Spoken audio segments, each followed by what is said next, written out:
उपमुख्यमंत्री अजित पवारांनी लोकसभेच्या 4 जागांची घोषणा केल्यानंतर आता राजकीय हालचालींना वेग आलाय। अजितदादांनी घोषणा केलेल्या मतदारसंघात बारामतीचा देखील समावेश आहे। बारामती काबीज करण्याचं भाजपचं मिशन होतं, त्यामुळे अजितदादांच्या माध्यमातून भाजप बारामती पवारांकडून हिसकावून घेणार का अशी चर्चा रंगलेली आहे। पाहूयात त्याच संदर्भातला हा स्पेशल रिपोर्ट। सुनेत्रा पवार यांना भाजप करणार मदत। बारामतीत अजितदादांना भाजप देणार बळ।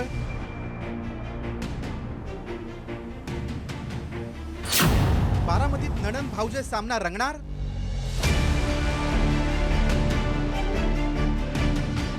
राष्ट्रवादीत जरी फूट पडली असली तरी पवार कुटुंब एक आहे हे दाखवण्याचा दोन्ही गटाकडून सतत प्रयत्न करण्यात आला आहे।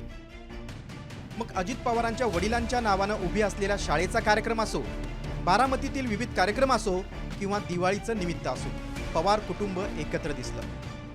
आता अजित पवारांनी सुप्रिया सुळेंना बारामतीतच थेट आव्हान देण्याचा निर्णय जाहीर केल्यानं खळबळ उडाली। बारामती, सातारा, शिरूर आणि रायगड या लोकसभेच्या 4 जागा लढवण्याची घोषणा अजित पवार यांनी केली।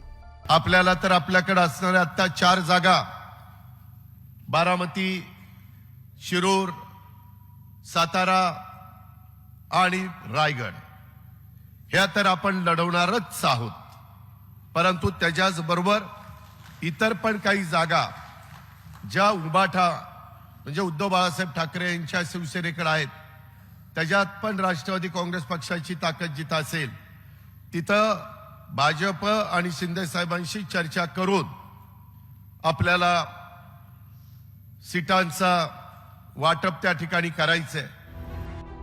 अजित पवारांच्या घोषणेनंतर आता भाजपनं मोठा निर्णय घेतलाय।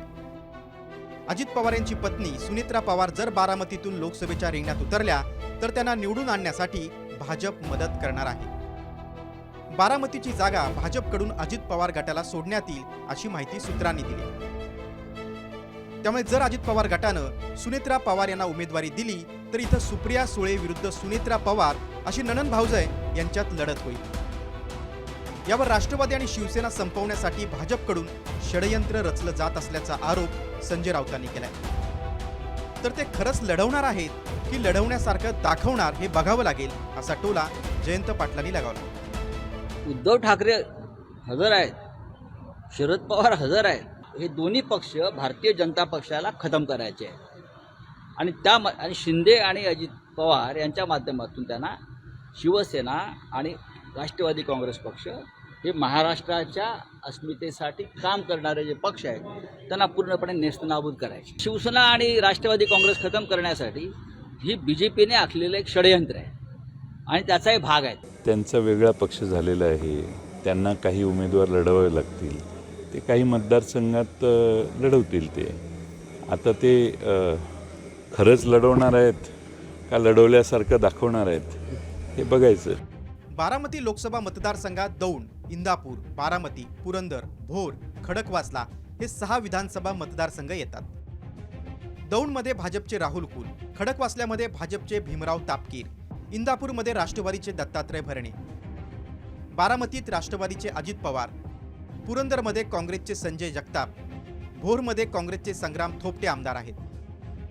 पवार म्हणजे बारामती आणि बारामती म्हणजे पवार असं समीकरण हे अनेक दशकं राज्याच्या राजकारणात रुजलंय। गेल्या अनेक दिवसांपासून बारामती लोकसभा मतदारसंघातून सुप्रिया सुळे यांच्या विरोधात सुनेत्रा पवार लढणार असल्याची चर्चा सुरू होती। पुण्यात सुनेत्रा पवार यांच्या वाढदिवसानिमित्त लागलेल्या शुभेच्छांच्या बॅनरमुळे चर्चेला अधिकच जोर चढला होता। अजित पवारांशी विवाह झाल्यानंतर सुनेत्रा पवार राजकारणात सक्रिय झाल्या, पण थेट राजकारणात त्यांनी कधीही प्रवेश केला नाही। Environmental forum of India, hi-tech textile park, कापड उद्योगाशी संबंधित अनेक संस्थांशी त्या जोडल्या गेल्यात। ग्राम स्वच्छता, स्मार्ट विलेज, पर्यावरण संतुलित गाव या माध्यमातून सक्रिय आहेत। शिक्षण क्षेत्रातही त्या सक्रिय आहेत। सावित्रीबाई फुले विद्यापीठात त्या सिनेट सदस्य आहेत। मुलगा पार्थ आणि जय या दोघांनाही राजकारणात आणण्यासाठी त्या सक्रिय झाल्या। अजितदादा सत्तेत जाण्याआधीपासूनच भाजपनं बारामती काबीज करण्यासाठी मोर्चे बांधणी सुरू केली होती। आता नणन भाऊजा अशी लढाई झाल्यास भाजपला ही जागा पवारांकडून हिसकावून घेण्याची आशा निर्माण झाली आहे। ही रणनीती कितपत यशस्वी होते ते निवडणुकीच्या रिंगणातच कळेल. ब्युरो रिपोर्ट, साम टीव्ही न्यूज.